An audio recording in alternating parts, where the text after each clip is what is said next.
अस्सलाम वालेकुम। वालेकुम सलाम। सर अपना नाम और अपना इलाका बताइएगा।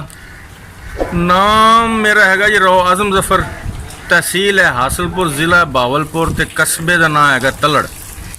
सर कौज कब से पाल रहे हैं? ये जी मैं 2011 से फार्मिंग कर रहा हूँ। माशाल्लाह, अब तक का तजुर्बा कैसा रहा? अल्हम्दुलिल्लाह जी, अल्हम्दुलिल्लाह बहुत ज़बरदस्त रहा। सर कौन सी ब्रीड आपने रखी हुई है? अभी पहले हमारे पास देसी गायें थी, उसके बाद हमने उनके अंदर इंसेमिनेशन करवाई इम्पोर्टेड सीमन के ज़रिए, और अपनी ब्रीड अल्हम्दुलिल्लाह ज़बरदस्त तैयार हो गई है। अब ये फ्रीजन क्रॉस गायें हैं हमारे पास सब। सर टोटल कितनी है बताइएगा। हमारे पास 97 एनिमल हैं इस वक्त, छोटे बड़े सब। अच्छा सर, अपने फार्म की जगह बताइएगा। फार्म हमारा 2 पोर्शनों पर मुश्तमिल है। एक पोर्शन में 5 कनाल है और एक में 1 कनाल है। सर दोनों की अलग-अलग करने की वजह? वो वजह ये, पहले हमें पता नहीं था, फार्मिंग के हवाले से हमने वो गलत जगह पर गलत तरीके से शेड बना लिया था। उसके बाद हमने फिर वो लेके आए हैं, एक साथ ही है, वो भी दोनों पोर्शन आपको दिखाएंगे साथ ही हैं, तो वो इसलिए फिर खुली जगह पर उसको ले आए हैं फार्मिंग। अच्छा सर, माशाल्लाह हम देख रहे हैं जदीद किस्म की आपने जो इसकी तमीर है वो की हुई है, तो बताइए कि अपनी शेड के ऊपर आपने जो मटेरियल वगैरह यूज़ किया उसके बारे में बताइए कि कौन कौन सा मटेरियल है। ये सर, ये शेड हमने बनाया है यूएसएड के तामन से। यूएसएड एक एनजीओ है, उसके तामन से बनाया है। तो उस वक्त उन्होंने तो 3 रूफ शेड बनवाए थे, लेकिन हमने उसकी मुशावरे से 5 रूफ बनाया है। ये इसमें स्ट्रक्चर सारा लोहे का है, और ऊपर जो है ना वो हमने सिरकी डाली हुई है। अच्छा सर, यही आपकी एक मुनफरद चीज़ देखने को नज़र आई कि सभी ने छतें जो हैं वो लोहे की बनाई हुई हैं। जी जी। तो आपने ऊपर सिरकी डाली हुई है, ये आइडिया कहाँ से आया और इसका फ़ायदा क्या है? ये आइडिया तो पुराना है, जिसका फ़ायदा ये है कि छत गर्म नहीं होती, शेड के अंदर माहौल जो है ना वो बेहतरीन रहता है, गर्मी में भी अल्हम्दुलिल्लाह जानवर इजी रहते हैं इसके अंदर। अच्छा सर, ये आपने 10 साल पहले जब ये तमीर किया था तो तभी ये डाली थी ऊपर, ये ख़राब वगैरह तो नहीं होती? नहीं, इसको नहीं, ये इस शेड में जहाँ हम खड़े हैं इसमें उसको 5 साल हो गए डाले को जी, और ये अभी तक अल्हम्दुलिल्लाह आप देख लें कोई चीज़ ख़राब नहीं हुई अभी तक। सर इसके ऊपर भी कोई चीज़ है या सिर्फ अकेले? इसके ऊपर मिट्टी डाल के हमने वो टाइल लगाई हुई है। टाइल लगाई हुई टाइल है, लगाई हुई। ठीक है। अच्छा सर, मोस्टली जो शेड हैं वो उनके जो छत हैं वो 3 होते हैं, आपने 5 रखे क्यों? ये इसलिए कि जो 3 छत वाला है ना जी, उसके अंदर तपश जो है ना बाहर से छतों में से, वो जानवर का जो जहाँ पर जानवर रेस्ट करता है या जानवर खड़ा होकर फीड लेता है, उस जगह पर तपश आ जाती है। इसको मज़ीद दूर करने के लिए दूर किया है, तपश कम से कम आया अंदर शेड के। ठीक है। अच्छा सर, ये आपने जो दरमियान में जगह छोड़ी हुई है, इसकी चौड़ाई और लंबाई बता सकते हैं? इसकी जी बिल्कुल 60 फुट शेड की लंबाई है, और ये जो जगह शेड पूरे की चौड़ाई है जी 90 फीट जी। जो शेड एरिया ना उसकी 90 फीट है, और साथ में हमने वॉकिंग एरिया दिया हुआ 40-40 फुट। और जिस जगह पर हम खड़े हैं इसको कहते हैं फीडिंग टेबल। फीडिंग टेबल जो है ना जी ये 15 फीट का है। सर इसको इतना बड़ा या चौड़ा रखने के ज़रूरी है? हाँ नहीं, ज़रूरी, बिल्कुल ज़रूरी इसलिए है कि हमारी अल्हम्दुलिल्लाह हमें इसका मज़ा है, हम इसकी मज़ीद एक्सटेंशन अब करेंगे। तो जिस वक्त एक्सटेंशन ज़्यादा होगी तो इसके मशीनरी की मूवमेंट के लिए फीडिंग टेबल का खुला होना ज़रूरी है।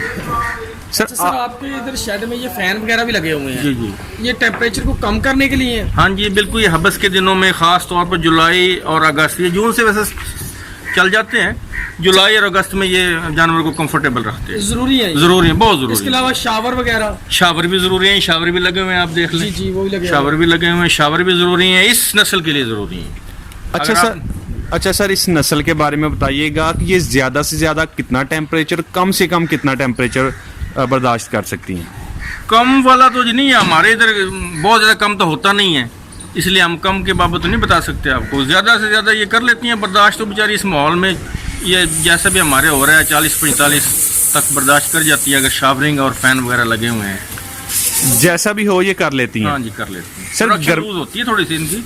टेम्परेचर ज़्यादा होने से इनके दूध में कोई फ़र्क पड़ता है? हाँ बिल्कुल, टेम्परेचर ज़्यादा हो, ख़ास तौर पर हबस के दिनों में, जैसे कि आजकल चल रहे हैं दिन, इनका दूध जो है ना काफ़ी कम हो जाता है। अगर शावरिंग ना हो, शावरिंग हो और फैन लगे हुए हैं, तो फिर फर्क पड़ता ज़रूर है, लेकिन थोड़ा पड़ता है फर्क। अच्छा सर, इतने जानवरों को ये शेड की देखभाल करने के लिए कितने बंदे आप इसको चार बंदे हमने रखे हुए हैं जी। चारों मुलाजम है या घर के हैं? नहीं, चारों मुलाजम हैं। अच्छा सर, थोड़ा सा बता दें कि इस शेड के जो अखराजात है ना, जी जी, थोड़ा सा उनके मतलब भी हमें बता दें। ये जी 60/90 का शेड है जी, और 4 दीवारें भी इसके अंदर शामिल है, और मिल्किंग एरिया जो आप मिल्किंग एरिया भी इसके अंदर शामिल है। ये सारा 27 लाख में तैयार हुआ था। 27 लाख में जी। इसमें फैन वगैरह, शावर वगैरह, हाँ जी, हर चीज़ इसमें शामिल है। अच्छा, इसको एक्सपेंसेस को थोड़ा सा कम करने के लिए इसमें क्या किया जा सकता है? अब कुछ उस वक्त जिस वक्त हमने शेड बनाया थे और चीज़ें अवेलेबल नहीं थी। अब जो है ना जी, वो एक ग्रीन अर्थ शीट आई हुई है जी जी, वो सस्ती भी पड़ती है, और उसके से मेरे ख्याल में इतने ही शेड पर जो है ना जी, कोई 4 से 5 लाख रुपए की बचत भी की जा सकती है। बचत की जा सकती हाँ जी, है। अच्छा सर, थोड़ा सा हमें मिल्किंग एरिया वो भी दिखा दें। हाँ जी, मिल्किंग एरिया दिखाते हैं जी। अच्छा सर, बताइएगा ये जो मिल्किंग एरिया, इसकी आपने जो सफाई वगैरह वो भी बेहतरीन रखी हुई है और ये मशीनें भी लगी हुई हैं, इनके बारे में थोड़ा सा गाइड कीजिएगा। ये जी, ये जो जगह है ना, ये वाली जी, ये इन जानवरों को स्टैंडिंग एरिया। जानवर उस तरफ से आते हैं, आके तो सारे खड़े हो जाते हैं। शावर इधर भी लगे हुए हैं, जानवर इधर शावरिंग पूरी लेके उसके बाद जानवर मिल्किंग एरिया में आ जाते हैं। इस वक्त ये मशीनें हमारी 5 लगी हुई हैं वैसे, लेकिन जानवरों के खड़े करने की हमने 10 जानवरों की जगह बनाई हुई है। सर उसकी रीज़न? उसकी रीज़न सर ये है कि जानवर पहले से तैयार हो जाए। 5 जानवरों की चुवाई हो रही होती है और 5 पहले से खड़े होते हैं, उनकी थनों की सफाई वगैरह बंदों को करने आसान हो जाती है, ताकि अच्छा सर, इस पार्टीशन का होना जरूरी है? हाँ जी, पार्टीशन का होना जरूरी ये फार्म का हिस्सा है? हिस्सा है, बिल्कुल। अच्छा, ये फार्म के तकरीबन पार्टीशन 3 हिस्सों में, एक तो वॉकिंग एरिया है, जी, एक में वो शटर लगा हुआ है, जी, जी, और एक मिल्किंग है। हाँ, ये 3 हिस्से इसके होने हाँ, जरूरी ये है। बहुत जरूरी है। अच्छा सर, बताइएगा कि आप बता रहे हैं जी वहाँ से कोज इधर आती हैं तो खुद ब खुद आ जाती हैं या लानी पड़ती हैं? ये जिस वक्त उधर से ऑन करते हैं ना लड़के उसका बटन मिल्किंग मशीन का जी, तो कॉज सारी जो है ना खुद ब खुद उनको वो दरवाज़ा खोल दिया जाता है, सारे खुद इधर आ जाती है। सर नंबर वाइज आ जाती हैं? नहीं, वैसे ही इकट्ठी आ जाती हैं, नंबर वाइज नहीं। ठीक है। अच्छा सर, आप ये जो देख रहे हैं हम कि आपने वॉकिंग एरिया छोड़ा हुआ है, सारा का सारा शेड जो है वो नीचे से फर्श है, तो ये वैसे आपने कच्चा छोड़ दिया, इसकी खास वजह?